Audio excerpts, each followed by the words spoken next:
ओम श्री विद्याय नमः। तो मित्रों, आज की वीडियो कुंभ राशि वालों के लिए सर्वाधिक महत्वपूर्ण है।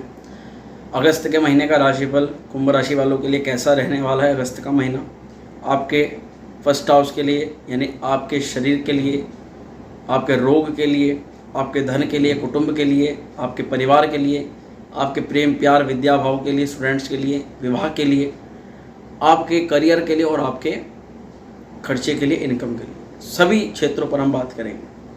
मुख्य रूप से सबसे पहले हमें ग्रह गोचर की स्थिति जानना अति आवश्यक होगा।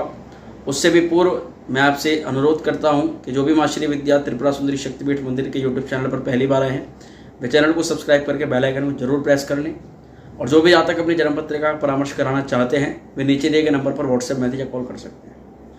विशेष रूप से बृहद चर्चा होगी, साथ में दिव्य उपाय बताया जाए, क्योंकि कुंभ राशि के ऊपर शनि की 7.5 चल रही है। शनि की 7.5 से बचने के लिए विविध प्रकार के उपाय हम आपको बताते रहते हैं, परंतु आज का उपाय बहुत ज़्यादा खास है, क्योंकि श्रावण मास के दौरान ही आपको दिव्य महाप्रयोग बताया जाएगा, जो आपको श्रावण मास के अंदर ही करना है। यह आपको सबसे ज़्यादा लाभ प्रदान करेगा, शनि की 7.5 में भी लाभ प्राप्त करने के लिए। तो आइए मित्रों, सबसे पहले एक नज़र डालते हैं ग्रह गोचर की अवस्था पर, और उसके बाद अपने फलादेश को प्रारंभ करते हैं। तो आप वीडियो के अंदर देख पा रहे होंगे कि यहाँ पर कुंभ राशि का हमने एक होरा चक्र तैयार किया है, और इसमें आप देख सकते हैं कि यहाँ पर शनि महाराज जो है आपकी राशि के ऊपर बैठे हुए हैं, वक्री अवस्था में हैं। इसके अलावा बृहस्पति और राहु युति बना करके आपके तीसरे भाव में मेहनत के घर में विराजमान हैं, जहाँ पर वे कहीं ना कहीं मेहनत ज़्यादा करवाते हैं व्यक्तियों से, और मेहनत का फल उतना प्रदान नहीं करते। और ये चीज़ आप इस समय अवधि में सोच भी रहे होंगे, महसूस भी कर रहे होंगे। इसके अलावा राहु और बृहस्पति विच्छेद का प्रभाव बनाते हैं, जिस भी भाव में होते हैं उस भाव के फलों में बहुत ज़्यादा तनातनी करते हैं। इसके बाद में देखें तो शुक्र महाराज, शुक्र लगभग 7 अगस्त को राशि परिवर्तन कर रहे हैं। मैंने बताया था कि 4 ग्रह इसमें महीने में राशि परिवर्तन करेंगे, अपनी चाल में बदलाव करेंगे, तो उनमें सबसे पहले आते हैं शुक्र महाराज। शुक्र महाराज 7 अगस्त को कर्क राशि में प्रवेश कर रहे हैं, और ये आपके छठे भाव में जा रहे हैं। अब चूंकि शुक्र सबसे ज़्यादा योग कारक ग्रह माने जाते हैं कुंभ राशि वालों के लिए, अब इनका छठे भाव में जाना क्या है कि अगर हम देखें तो आपके चतुर्थ भाव के स्वामी होते हैं, और साथ में जो शुक्र महाराज आपके नवम भाव के भी मालिक होते हैं। अब ये दोनों ही भाव, एक केंद्र है और एक त्रिकोण है, बहुत ज़्यादा महत्वपूर्ण भूमिका रखते हैं। यहाँ पर योग कारक शुक्र का छठे भाव में जाना इन दोनों के फलों में कमी कर देता है। परंतु निश्चिंत आपको एक चीज़ में रहना है कि जिस भाव में शुक्र जा रहे हैं, वहाँ चंद्रमा की राशि पर शुक्र जा रहे हैं, तो छठे भाव से जुड़े हुए फलों में, क्योंकि शुक्र आपको कभी अशुभ फल नहीं देने वाले, तो छठे भाव से जुड़े हुए, जैसे कि पैसा फंसा हुआ है, पैसा अटका हुआ है, लोन लेने का प्रयास कर रहे हैं, लोन नहीं मिल पा रहा था, अब योग कारक के छठे भाव में आने के कारण से छठे भाव से संबंधित लाभ आपको जरूर मिलेंगे। कोई पुराना रोग, कोई व्याधि, कोई शारीरिक कष्ट आपका चल रहा है, उन सभी चीज़ों में यहाँ निवृत्ति मिलेगी।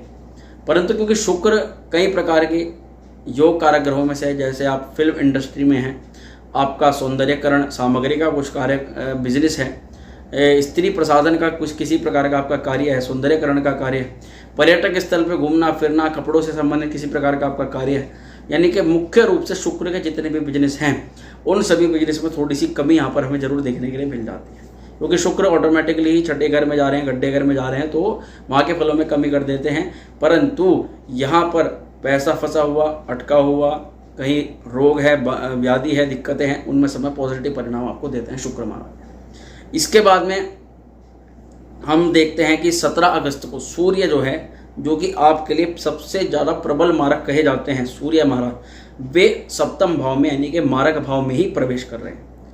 अब यहाँ पर इसको हम किसके लिए बुरा कहें या किसके लिए अच्छा कहें, क्योंकि सूर्य का सप्तम भाव में जाना क्या है कि सप्तम उनका खुद का भाव, वहाँ पर सिंह राशि यानी कि घर का मालिक घर में प्रवेश कर रहा है, तो निश्चित तौर पर अगर वह मारक भी होगा तब भी हमें सप्तम भाव के फल को तो देकर जाएगा ही जाएगा, यानी कि सप्तम भाव के फल तो हमें मिलेंगे ही मिलेंगे।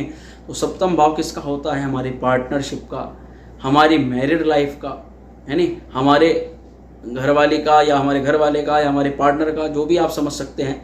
तो 7th हाउस से संबंधित एक प्रकार का हमारा कार्यभाव भी होता है, इससे इफेक्ट हमारा कार्यभाव भी होता है। तो सूर्य की एक प्रकार से मारक होते हुए हमें कृपा प्राप्त होगी। सूर्य की कृपा से हमारा नौकरी, व्यापार, व्यवसाय, करियर थोड़ा सा बेहतर चलेगा और हमारे पार्टनर्स के बीच में हमारी जो भी, अगर व्यवसाय के तौर पर बात करें या पति पत्नी के तौर पर बात करें, तो दोनों में ही जो व्यवधान था वह दूर करेंगे सूर्य महाराज। सूर्य के प्रकाश के कारण से वह समस्या भी दूर हो जाएगी। अब चूंकि सप्तम भाव में सूर्य जो है, ये विवाह भाव के लिए मंगल और सूर्य ठीक नहीं माने जाते, तो ऐसे में आपको आपस में बॉन्डशिप बनाने के लिए, बंधन बनाने के लिए, एक दूसरे की बात को समझने के लिए काफ़ी अथक प्रयास करना पड़ेगा। यह सूर्य की स्थिति दिखाती थी। हालांकि सूर्य की स्थिति के कारण से पार्टनर के हेल्थ इश्यूज भी क्रिएट हो सकते हैं, तो इसलिए आपको उन सभी चीज़ों पर भी अपना जो है पूरी तरह से तैयार रहना है। ये हमारे सप्तम भाव की बात हुई। अष्टम भाव में मंगल और चंद्रमा की स्थिति है। अब शनि लगन वालों के लिए, यानी कुंभ लगन वालों के लिए जो मंगल की स्थिति हम देखें, तो मंगल आपके लिए जो है तीसरे और 10वें भाव के स्वामी होते हैं। यानी कि एक हमारा पराक्रम, दूसरा हमारा कार्यभाव, हमारा नौकरी, व्यापार, व्यवसाय।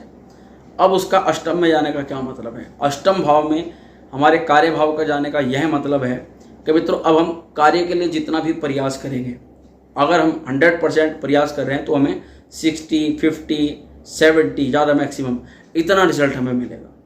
हम एक्सपेक्ट करेंगे ज़्यादा और मिलेगा हमें कम। ये होता है जब हमारे कार्यभाव के स्वामी अष्टम भाव में चले जाते हैं। साथ में क्योंकि अब हमारे मेहनत के भी लॉर्ड हैं, हमारे पराक्रम के भी लॉर्ड हैं, ऐसे में आपको संदेह नहीं करना चाहिए अपनी मेहनत पर। आपको यदि इस गोचर में ज़्यादा लाभ प्राप्त करना है तो आपको काल करे सो आज कर, आज करे सो अब, इस वाली नीति पर कार्य करना होगा। यानी कि जो कार्य हमें कल या परसों या तरसों या हम जो सोच के चलने के हम तब करेंगे, वो काम आपको अभी से प्रारंभ कर देने होंगे। तो आपको मैं जो भी ग्रह गोचर के आधार पर बताता हूँ, सब आपके बेनिफिट के लिए बताता हूँ, तो इसलिए आप उनको अपने निजी जीवन में इस्तेमाल जरूर कीजिएगा और आप इस चीज़ को महसूस करेंगे कि हाँ, ये चीज़ें आपके साथ में घट रही हैं। तो जब आप इस प्रकार की गतिविधि करेंगे, आप जो कार्य आपको कल करना है वह आप करना शुरू कर देंगे, तो मंगल यहाँ पर ऑटोमेटिकली आपको जो उसका प्रभाव देना था नेगेटिव, ऑटोमेटिकली पॉजिटिव में बदल जाएगा। अब कोई व्यक्ति किसी के कारण से कह रहा है कि मेहनत नहीं करनी है, परंतु आप उस समय अवधि में मेहनत करते हैं तो उसका बेनिफिट तो आपको मिलेगा। यदि आपको लाभ भी नहीं मिल रहा है तो कम से कम आपको ये चीज़ रहेगी कि हाँ, आप अपनी मेहनत से पीछे नहीं हटे। निराशा बिल्कुल नहीं रखनी है, मेहनत ज़्यादा से ज़्यादा करनी है और प्रॉफिट भी आपको निश्चित तौर पर होगा। मंगल यहाँ पर दशम भाव के राज्य भाव के स्वामी हैं। जितनी ज़्यादा मेहनत करेंगे करियर के लिए, उतना ही ज़्यादा आप अपना अच्छा रास्ता निकाल लेंगे। एक बलिष्ठ, एक स्टेबिलिटी, मंगल जो है वो स्टेबिलिटी प्रदान करता है। मंगल व्यक्ति को जीना सिखाता है, दृढ़ता से लड़ना सिखाता है। कार्य भाव के स्वामी मंगल के अष्टम में जाने से, अष्टम भाव के मुख्य कारक शनि महाराज माने जाते हैं, तो वहाँ पर शनि के एक तरह से कारक भाव में मंगल की स्थिति है।